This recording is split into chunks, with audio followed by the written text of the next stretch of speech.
खिन्थु आन्दोआवहाय मा दं आं बेखौ मिथिया। समाज खोन्थासिगोन जिएसपि पार्टिया इउपिपिएल दोलोनि थाखाय बेसेबां मुलाम्फा खालामगोन। सेवलि मेडाम श्रीमती सेवलि मेडामाबो क'क्राझारनिफ्राय एमएलए बिजाथि जाथावना नंगौना नङा आङो रायजो राजा नोंथांमोननिफ्राय बे कमेन्ट्सनि गेजेरजोंहाय मोनथिनो लुबैयो। बेनिफ्राय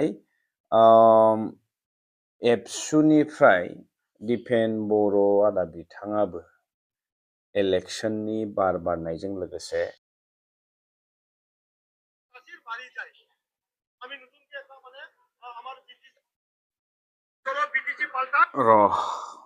आपडेट होनायनि सिगां नैबे मोनसे बिराद मिनिफ्लांबाय थादों आं दिनै।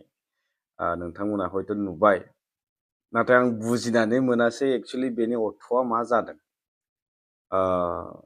सल' बिटिसि पाल्टाय सासा सासिर बारिद जायनो बेखौहाय दाख्लै सानै साथामसोआ अलरेडि होखांबाय। आं दिनै नुसननानैहाय बिराद मिनिनो ओंखारदों आरो आं बिनि ओंथिखौ बुजिनानै मोनासै। सल' बिटिसि पाल्टाय माने बिटिसिखौनो बेलथायनोसै नामा? बिनिफ्राय सासा सासिर बारिद जाय होननानै आं बेखौ बुजिबाय। राकेश जोंहा इउपिपिएलनि माबाया आर्टिस्टआ बिटिसिखौ फाल्थायनानै सासा सासिर माने आदै मादैनि बारियाव थांसै आरो माने न'आव थांसै जाहैबाय। माने मा जाखो बियो? गावसोरा 5 बोसोराव जासे जानानै माने लांख्रां लुंख्रां बिटिसिनि अबस्थाखौ खालामना गालांबाय। दाना न'आव न' हाबनानै थ्रोब नामा? बिदिसो सानबाय आङो। नोंथांमोना मा सानो नैबेनि फारसे कमेन्ट्सखौ हरदो। आं भिडिअखौ नोंथांमोन देखायना होनोसै।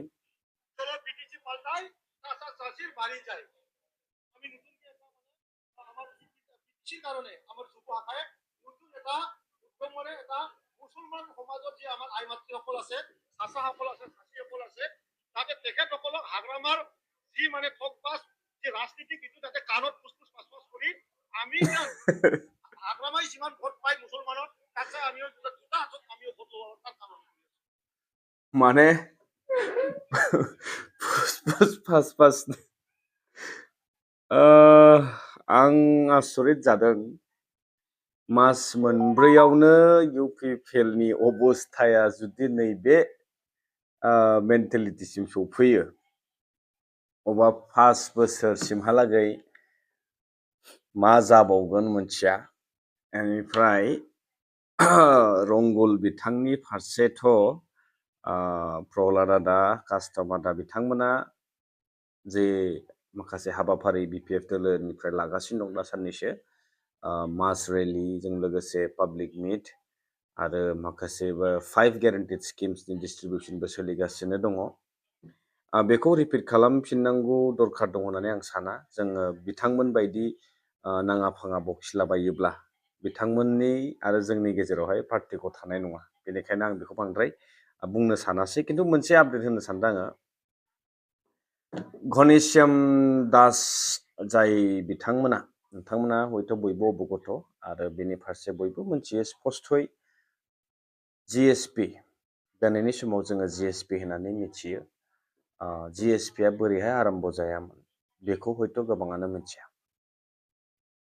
2014-15 आइ गेस बर' हिसाबै मोनसे बिथांमोना बर' स्ल'गानजोंहाय जोंनि बिटिसि हालामाव मोनसे दुंहाव थासारि सोमजिहोदोंमोन, जायनि उनावहाय जोंनि गेजेराव मोननै रिजनेल पार्टिबो जोङो मोनफैदोंमोन, नङा होमबा? पिसिडिआर, इउपिपि आरो इउपिपिएल मुङै दिनै प्रमद बर' बिथांनि दैदेननायाव।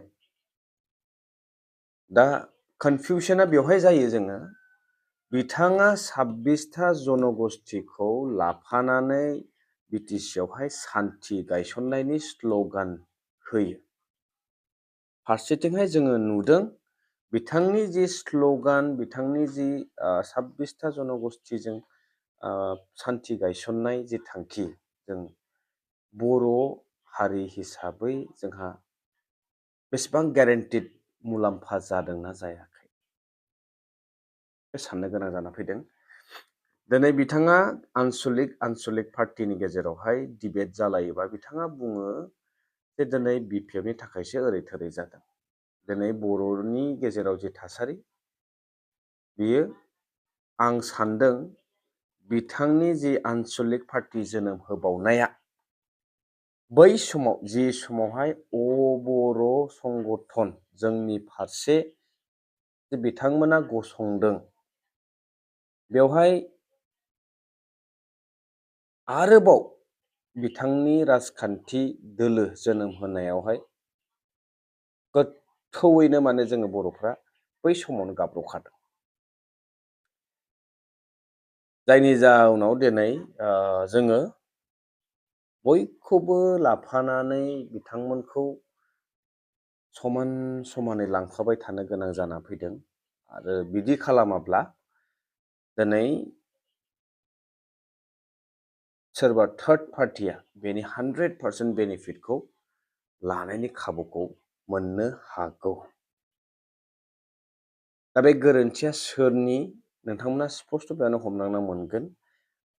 बर' दोलोआ दिनै माबे समावहाय गोहो मोना जोंनि फारसे नाख्रेबनो जेब्लानाखि जोंनि गेजेराव मोननै पलिटिकेल हान्जा थुब्ला जायो बै समनिफ्रायसो नङा होमबा?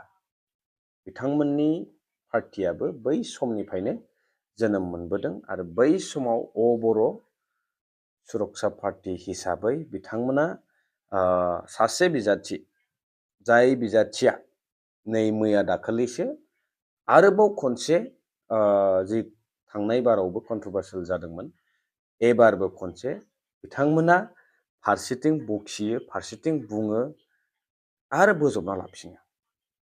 नान आदार देन घनश्याम दास नायल' जाल' सासेल' बिजाथि जिएसपि निफ्राय देरहाबोगासिनो दङमोन।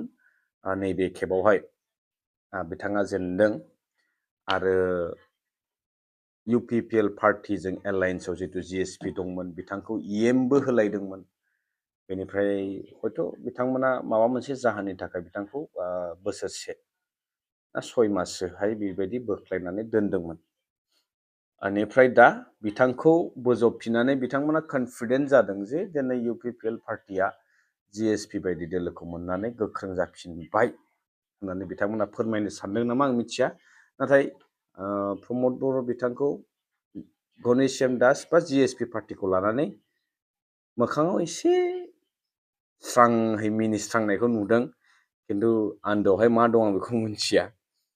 समाज खोन्थासिगोन जिएसपि पार्टिया इउपिपिएल दोलोनि थाखाय बेसेबां मुलाम्फा खालामगोन।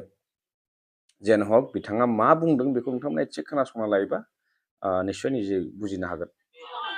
मार्ग इएम आरो दिहिरायाव खेबनै एमसिएलए जानाय घनश्याम दास बिथां जाय जिएसपि नि वार्किं प्रेसिडेन्टमोन बिथाङा गावनि गोबां दैदेनगिरिफोरखौ लानानै दिनै इउपिपिएल हान्जायाव जइन जादों आरो जों बिथांखौ बरायदों।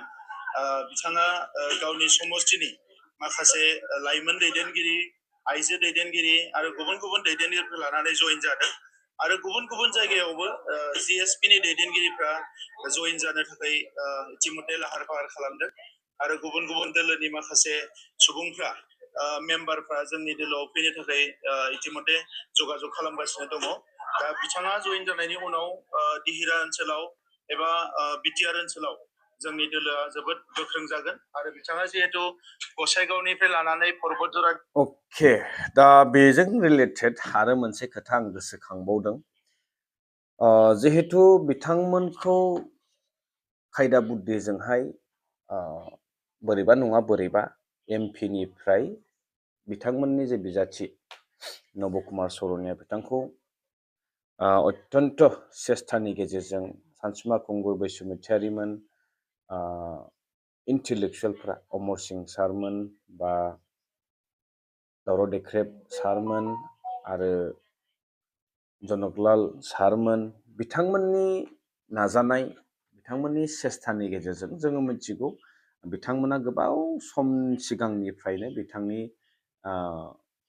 फारसे बे मोनसे नायल' जायल' एसटि आवहाय बोरै बिथाङा इलिगेल भाबै जे एमपि मासिखौ हल्ड खालामना दोनदोंमोन दा बेनि फारसेथ' नाजानायखौ जोङो नुवाखैमोन खिन्थु पार्टियाव गैयै बिथांमोना जे इन्टेलेक्सुयेलफोरा जे सिन्ता खालामदों जे भबिष्यत बे माबायदि जाथावना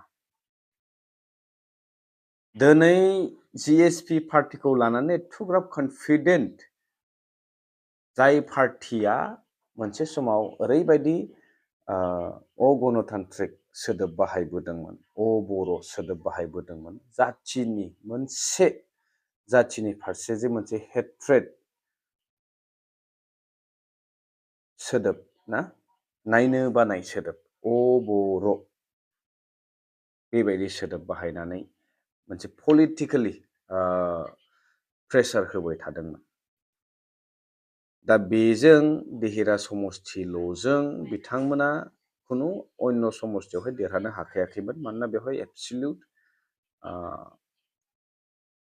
आसामिसफोरनि भटार्सआ गोबां दङ आरो बिथांमोना मोनसे बर' सोदोबखौ बाहायनानै बे क्रेडिटखौ लाबाय थादोंमोन मोनसे गाज्रि बिजानु सोदोंमोन जोंनि गेजेरावहाय जायनि जाहोनाव बिथांमोना जोंनि जेब्लायबो एन्टि केम्पेइन खालामबोयै बोयै बिथांमोना देरहाबोबाय थादोंमोन खिन्थु बेबारावहाय बिथांमोना सिनस्रि बायनाय बायदि जादोंमोन दा बेखौ लानानै बिथाङा इसिबां कनफिडेन्ट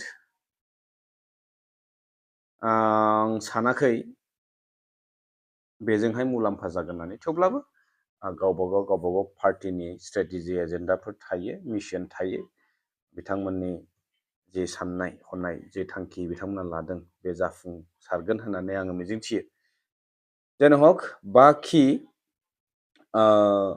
रंगुल बिथांनि फारसेथ' गोख्रों रावजोंहाय रिन्जय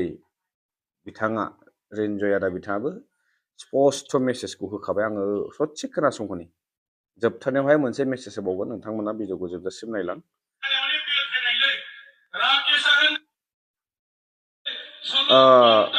राकेशनि फारसे बिथाङा बुंदों गोख्रोङै आरो बे सोंथिखौ खालामबाय थादों खनले खनले आं बेखौ नोंथांमोननो होगासिनो दं जोबथारनायावहाय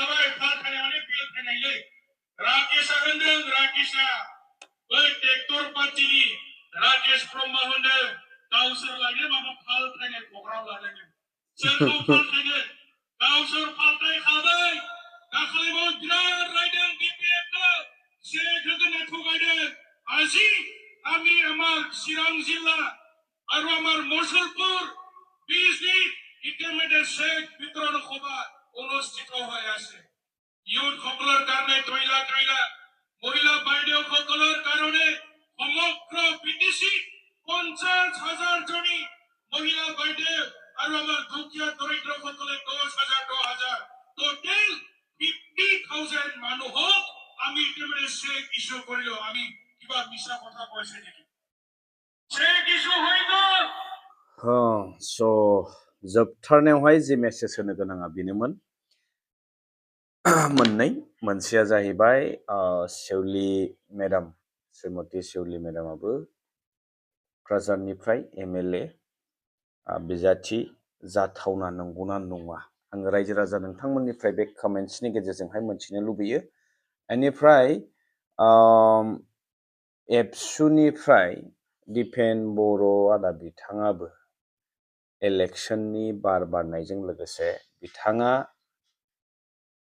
गोसो जादों बायदि नुहुरदों आरो नोंथांमोना मा सानो बिथाङा इलेक्शनाव बाहागो लानायनि उनाव एबसुआ जि माखासे कन्ट्रभार्सियेल सिटुएशनफोरजोंहाय मोगा मोगि जानो गोनां जाबाय थादोंमोन बेयो सुस्रांजागोन नामा प्लिज कमेन्ट लोगो मोनसिगोन नेक्स्ट भिडिअ टिल देन स्टे टिउन बाय